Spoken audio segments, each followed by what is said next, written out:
He's supposed to be Turkish. Some say his father was German. Nobody ever believed he was real. Nobody ever knew him or saw anybody that ever worked directly for him. But to hear Kobayashi tell it, anybody could have worked for Söze. You never knew. That was his power. The greatest trick the devil ever pulled was convincing the world he didn't exist. One story the guys told me, the story I believe, was from his days in Turkey. There was a gang of Hungarians that wanted their own mob. They realized that to be in power, you didn't need guns or money or even numbers. You just needed the will to do what the other guy wouldn't. After a while, they come into power and then they come after Söze. He was small time then, just running dope, they say.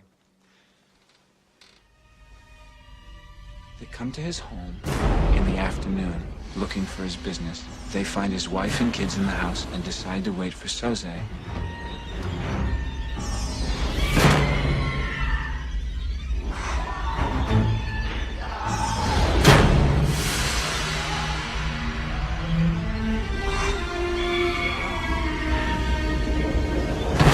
He comes home to find his wife raped and children screaming. The Hungarians knew Söze was tough, not to be trifled with, so they let him know they meant business. They tell him they want his territory, all his business. Söze looks over the faces of his family. Then he showed these men of will what will really was.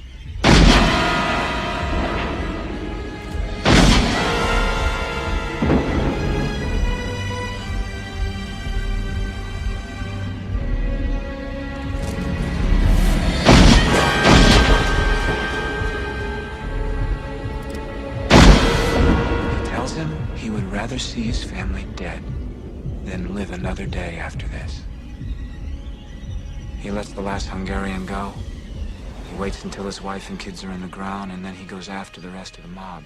He kills their kids, he kills their wives, he kills their parents and their parents' friends. He burns down the houses they live in and the stores they work in. He kills people that owe them money.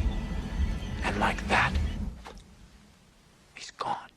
Underground. Nobody's ever seen him since. He becomes a myth, a spook story that criminals tell their kids at night.